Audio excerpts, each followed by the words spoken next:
Connect with your crew. Kings FM 88.5, just for you.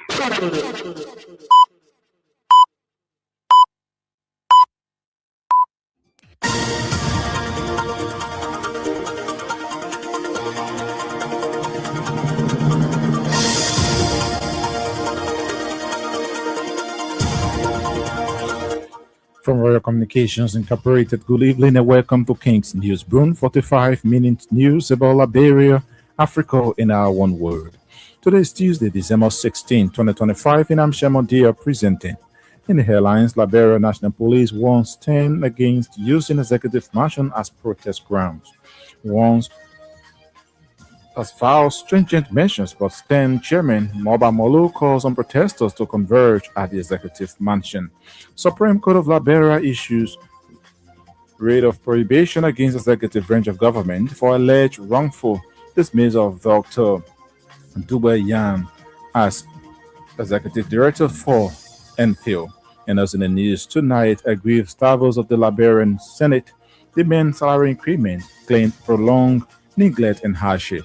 Away from home, a rebel leader in Eastern Democratic Republic of Congo says fighters will withdraw from a key city at the request of the U.S. Sudan's paramilitary rapid support forces has been trying to cover up mass killings in the city of Al-Fashir by burying and burning bodies, a research team says. This plus a news bulletin, voices of those making the news at our package. We'll take a short break to be right back.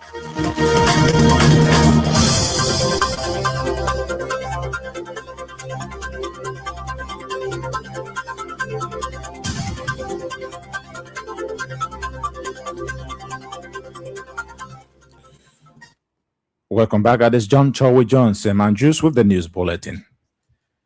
The Liberia National Police has called for calm, lawful conduct, and restraint ahead of the planned December 17 protest organized by Solidarity and Trust for a New Day stand.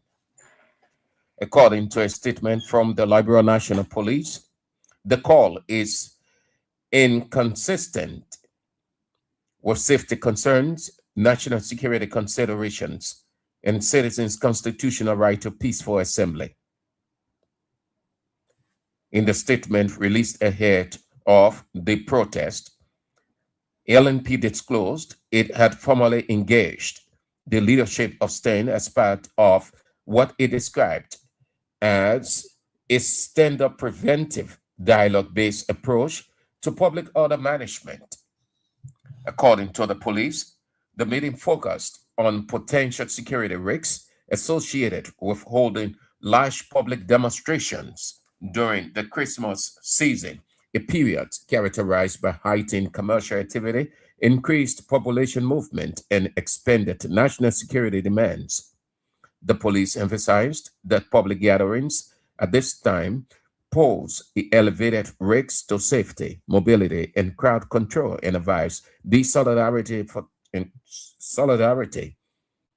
and trust for New Day to consider postponing the protest until after the holidays. The LNP noted that despite the engagement, the civil society organization has publicly indicated its intention to proceed with the protest as scheduled. In response, LNP reiterated that while it fully recognizes the constitutional right of Liberians to peaceful assembly, such rights must be exercised lawfully and responsibly without endangering public safety or infringing on the rights of others. Meanwhile, the Solidarity and Trust for a New Day has announced that all is set for its December 17 protest amid recent calls from the Liberian Council of Churches for the protest cancellation. According to the civil society group, what is described as nationwide protests will have protesters assemble at the front of the executive mansion. STAN National Chairman Molba Molu, during a press conference, said he will be leading thousands of Liberians against what he calls bad governance and extreme suffering. Chairman Molu also announced the timetable of the protest, stating that people coming from Congo Town will converge and begin the march at the executive mansion from the ministerial complex to Morovia. Molu at the same time reacted to claim made by Information Minister Jeremy Pia that the executive ground is not a place for protest. The STEM national chairman reminded the Information Minister that protests organized by the Council of Patriots, which was endorsed by then former Vice President Joseph Boakai and many others in government now, took place at the front of the executive mansion. The Justice in Chambers of the Supreme Court of Liberia has issued a writ of prohibition against the executive branch in the alleged wrongful dismissal case of Dr. Chris Yang. The court has ordered the executive branch, through the Ministry of Justice, to file its returns and appear on or before Thursday, December 18, to show cause why Dr. Chris' petition should not be granted. Dr. Chris Yang is challenging his October 15 dismissal as Director General of the National Public Health Institute of Liberia. He said the action by President Boakai was illegal and unconstitutional.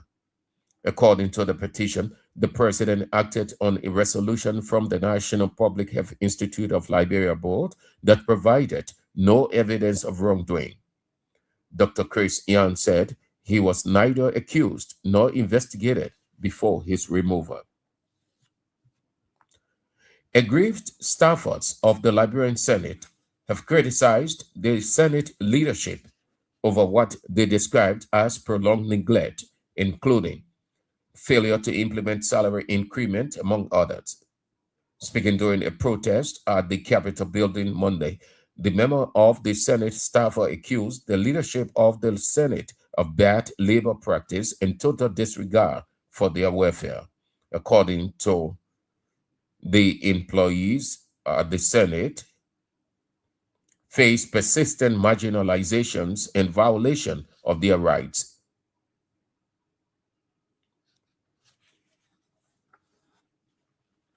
He noted that the last salary increment granted to staff occurred in 2015 during the tenure of former Senate Pro Tem Amajala.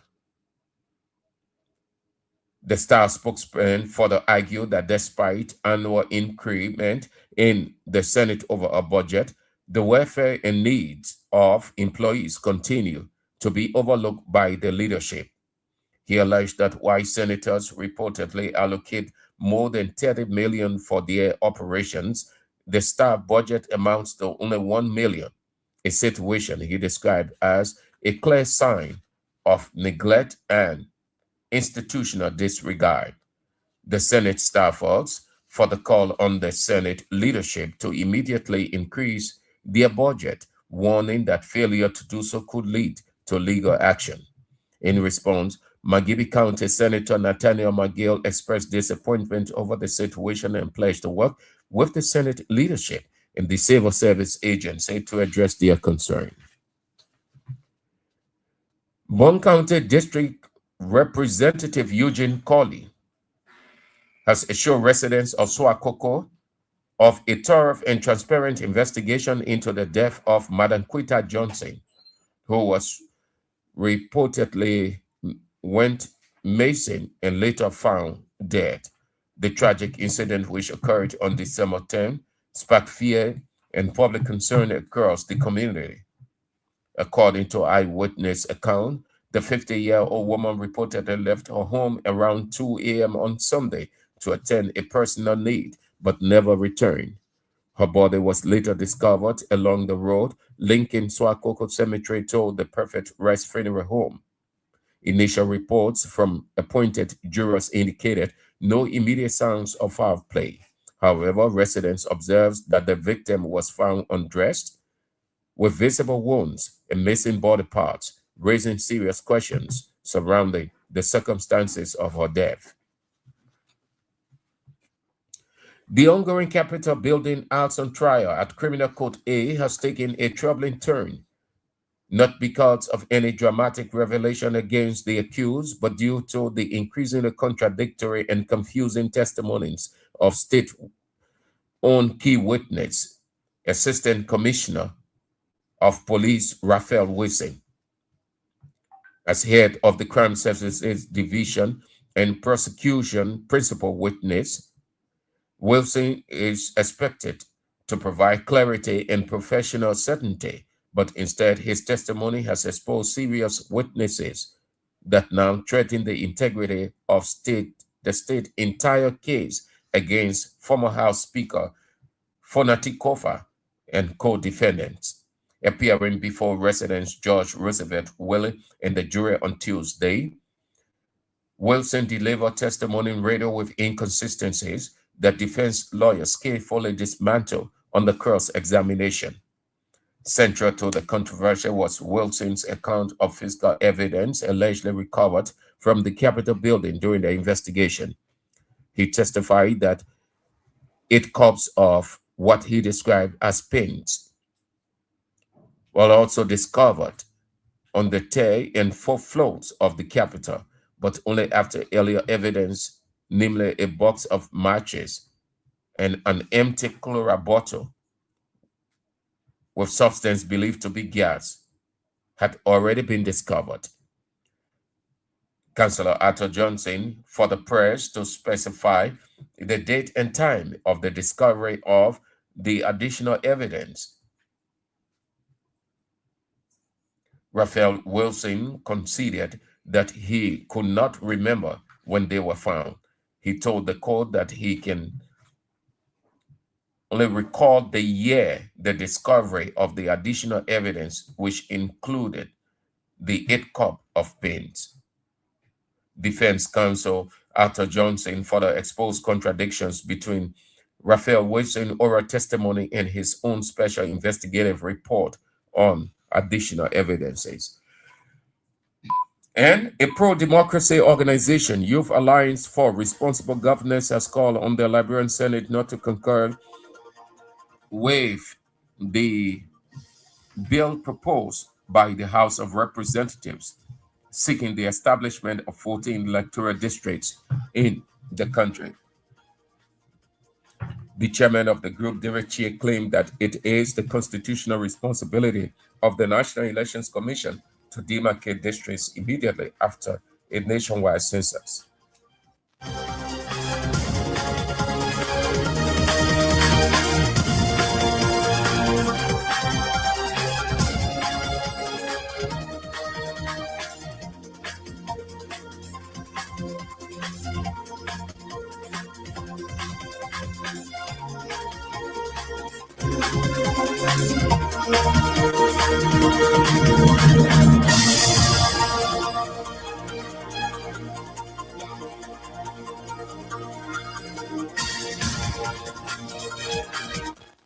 Sam Juice with the News Bulletin. The News Bulletin is a regular feature on King's Newsroom.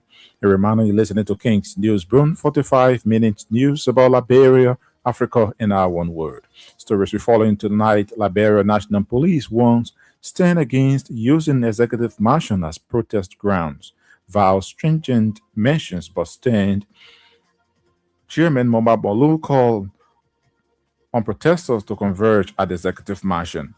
Supreme Court of Liberia warns that issues rate of prohibition against executive branch of government for alleged wrongful dismissal of Dr. Duwayan as NFU Director General. And also in the news tonight, aggrieved staffers of the Liberian Senate demand salary increment, claim prolonged neglect and hardship. Away from home, a rebel leader in the Eastern Democratic Republic of Congo says his fighters will withdraw from a key city at the request of U.S. Sudan's paramilitary Rapid Support Forces has been trying to overcome or cover up mass killings in the city of Afashar by burying and burning bodies, a research team says. We'll take a break to be back with voices of the newsmakers.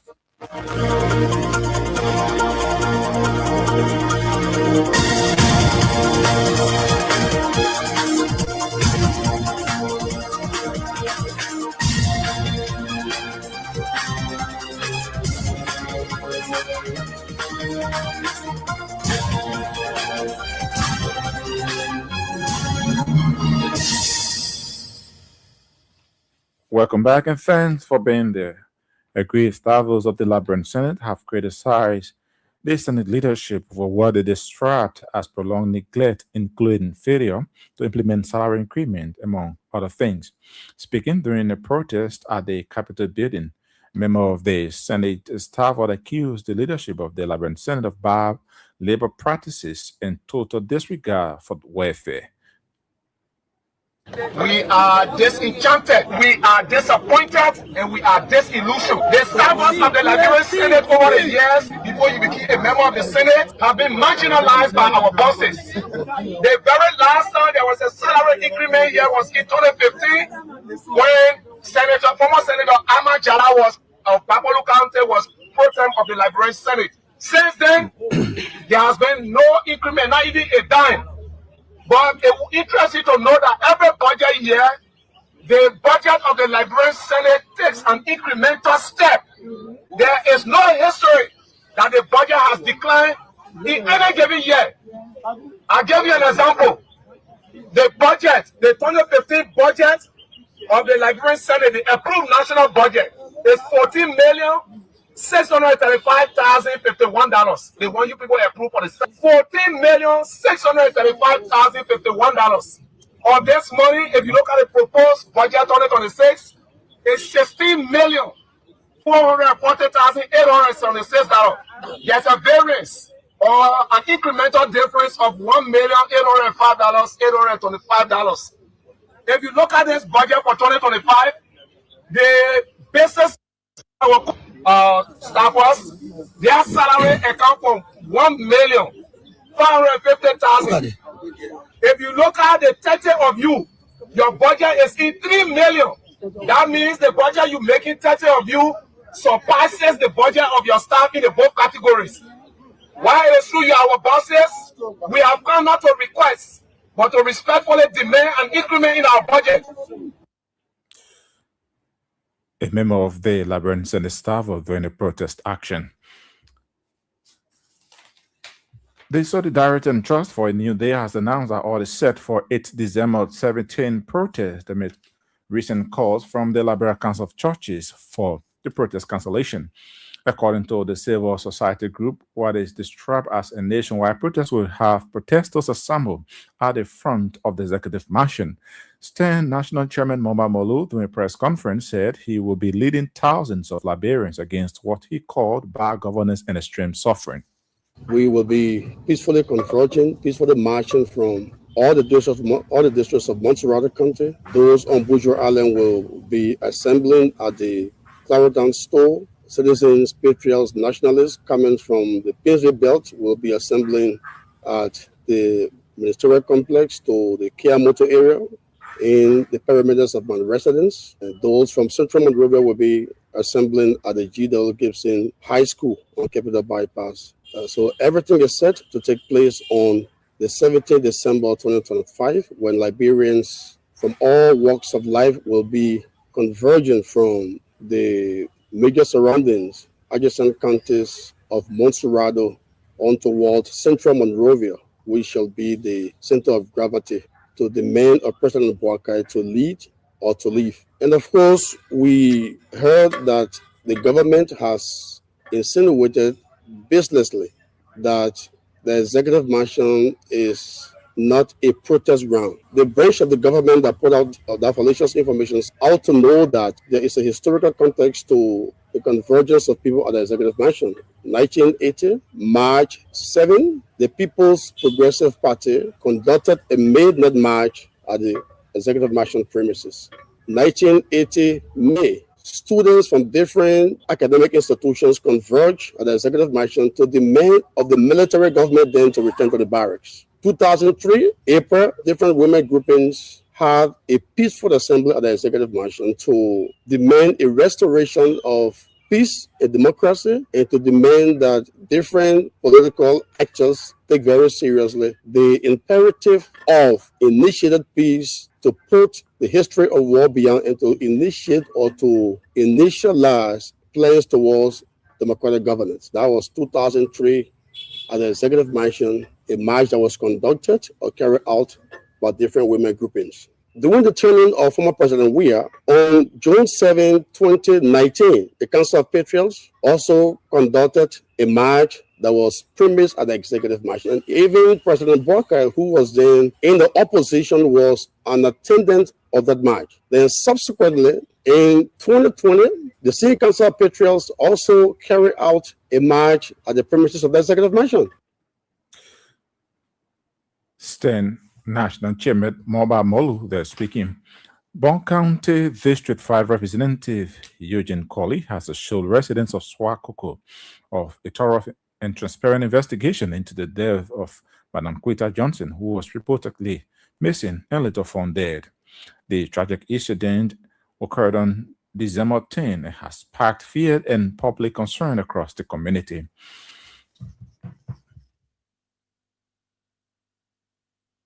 Naba polinga da pa eto a leadership da commissioner nga I go leadership da okay jawa pa je ka due here again du point ma pe we da point ka lai for the lemwe community place ko nga yi ga I go ka de me da motia dalam berikut, sebenarnya ada itu makuannya dia itu. Namanya, lu pernah sekarang?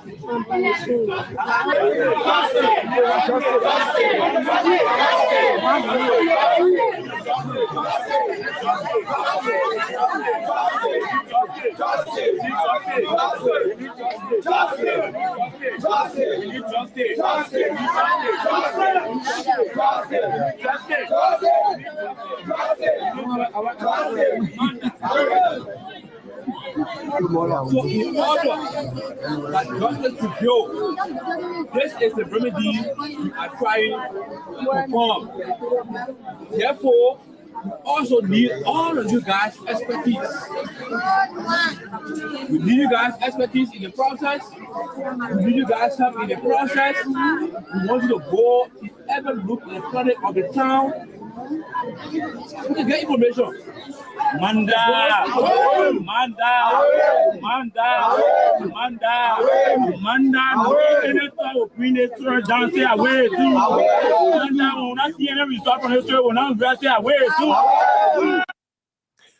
Bon County District 5 Representative Eugene Colley there in interaction with residents of the district. A pro-democracy organization, the Youth Alliance for Responsible Governance, has called on the Liberian Senate not to concord with the bill proposed by the House of Representatives seeking the establishment of 14 electoral districts across the country.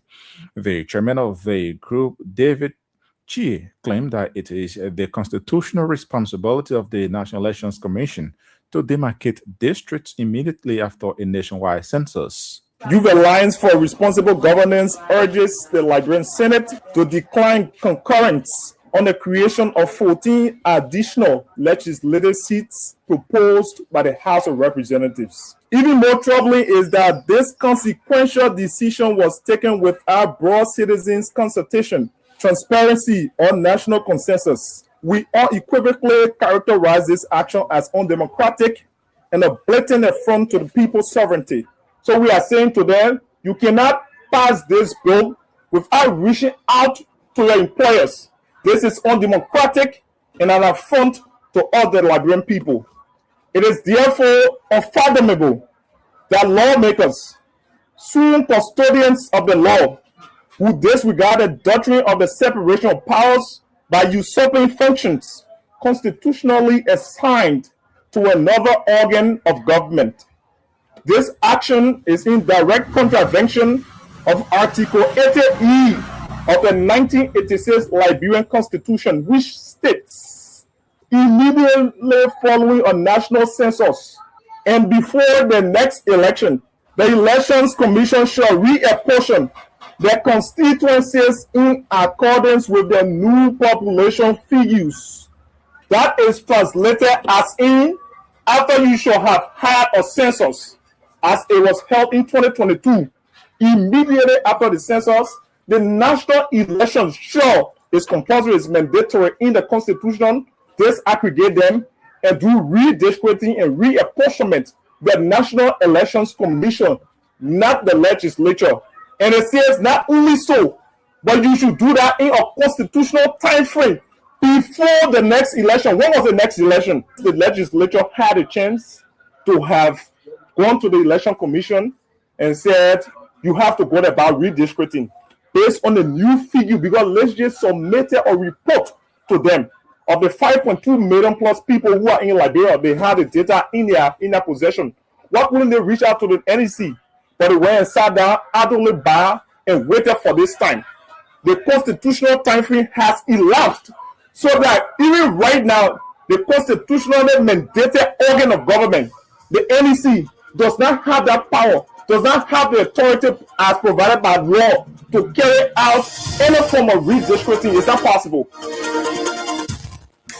David Chiet, Chairman of Youth Alliance for Responsible Governance. A reminder, you listen to King's News, Broom 45 minutes news about Liberia, Africa, and our one world.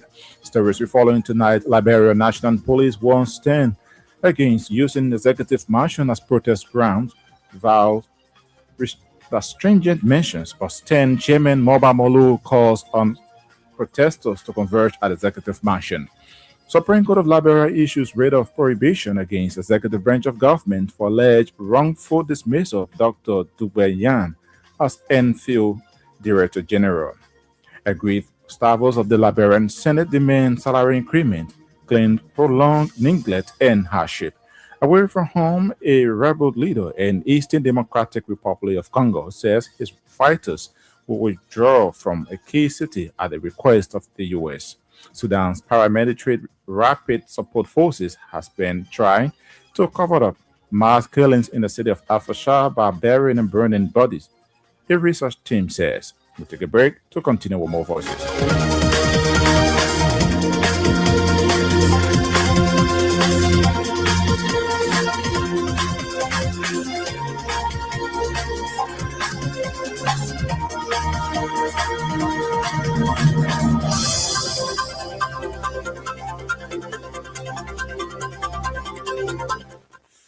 Welcome back and thanks for being there. President Joseph Boakai Monday launched the Excellence in Learning project under the Ministry of Education. 5-year strategic plan aims at supporting the construction and renovation of 100 schools across Liberia.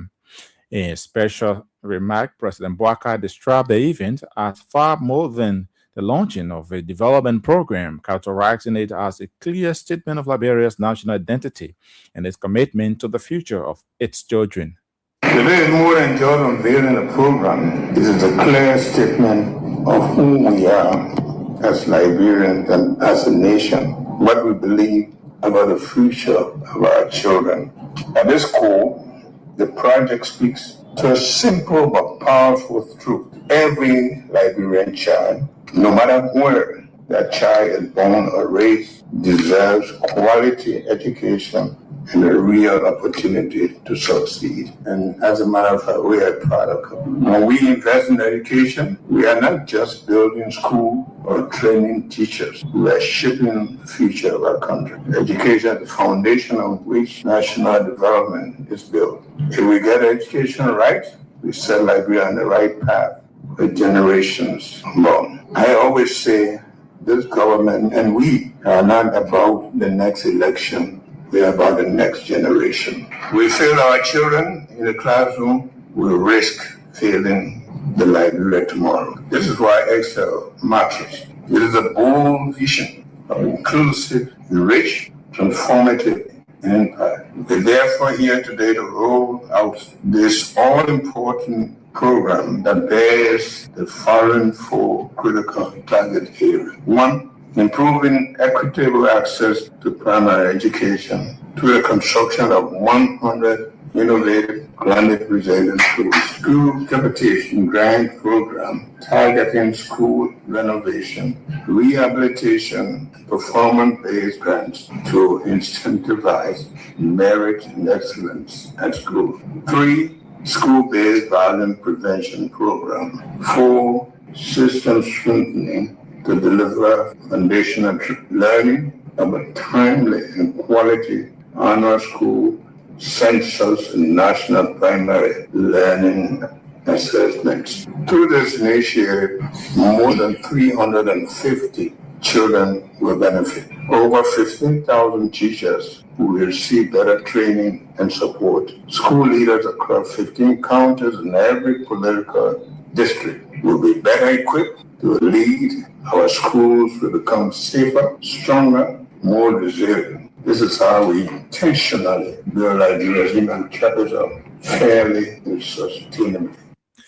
Boakai also emphasized that the Excel project directly addresses the long-standing challenges facing Liberia's education sector, transforming those challenges into opportunities for reform, innovation, and lasting improvement. The Excel project fits squarely within my government's agenda for inclusive development, especially our commitment to human capital development. It directly addresses the long-standing challenges in our education sector and turns those challenges into opportunities for reform, innovation, and lasting improvement. Let me be very clear, this is not just a project. It is not financing. It is an impactful investment in Liberia's future. It is an investment that will pay dividends in higher productivity, reduce inequality, empower younger communities, and a more competitive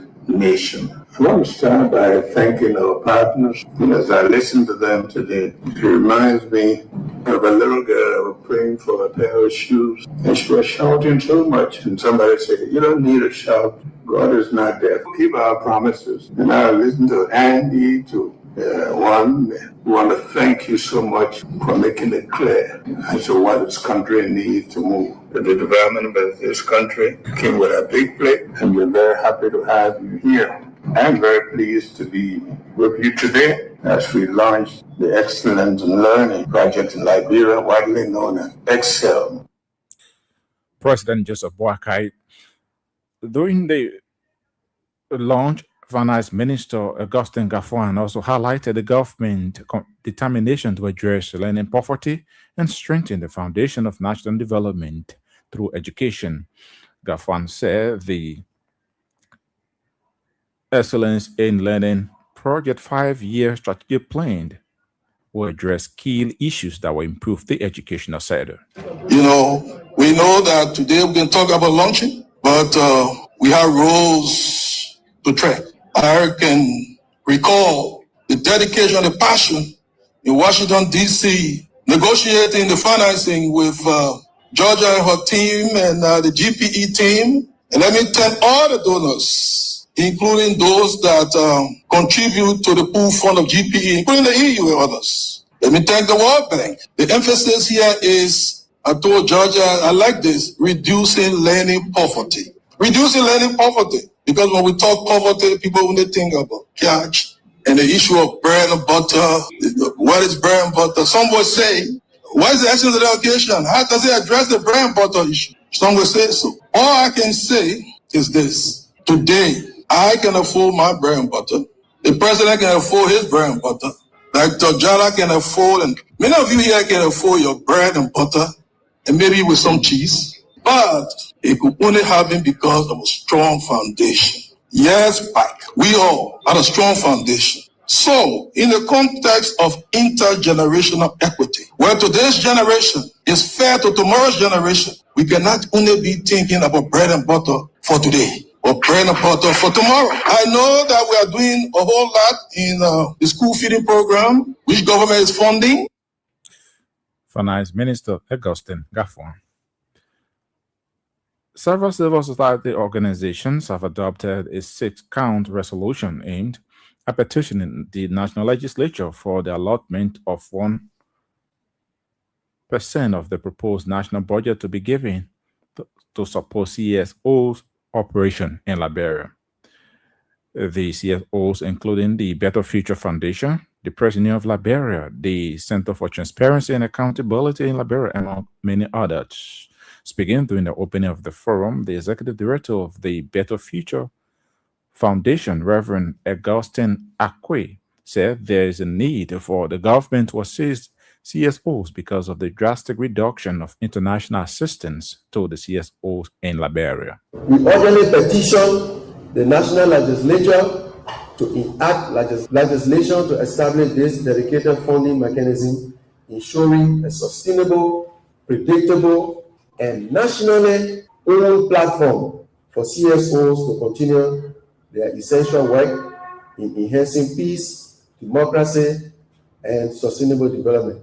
So this is really about Liberians taking ownership of their peace and development. And arguably, our natural resource endowment, people will say, oh, but you're doing it, we already don't get money for this, for that. Our natural resource endowment, it outmatched our population. Our population versus the natural resource endowment of this country. They are no match. Every Liberian can be working. Anything Liberia want to do, we can do it for ourselves without receiving donor aid or whatsoever. We're not saying it to say that we don't need donor, but we're talking about management. Even the international community, they have consistently said that. When Omri was leaving, they told us no matter who becomes president, Liberia will have tough time ahead. So the first thing you need to do, manage well the resources that you have. 1%, that's what we're asking for.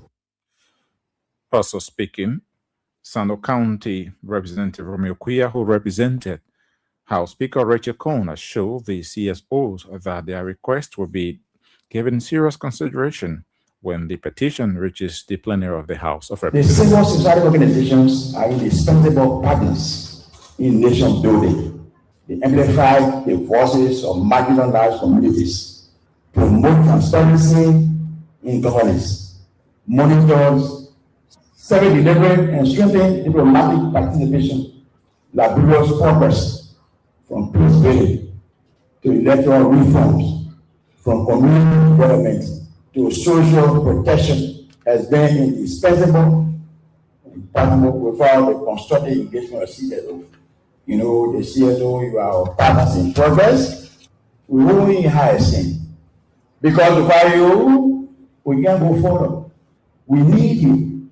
You know, when donor partners, donor communities, when they're giving grant to countries, they give me those grants generally without precondition empirically, but then they enshrine in that some conditionalities. Meaning, you know, whether as a different country. Away from home, a rebel leader in Eastern Democratic Republic of Congo says his fighters will withdraw from a key city at the request of the U.S. Colonial Nangit's statement came days after U.S. Secretary of State Marco Rubio said the capture of Uvira by rebel forces violated a peace deal, and the U.S. would take action to ensure promises made to the president are kept. Nga said that rebel forces were pulled out of the city as a trust-building measure. The U.S. accuses Rwanda of backing the rebels. Rwanda denies the allegation, but its president, Paul Kagame, signed a peace accord on 4 December.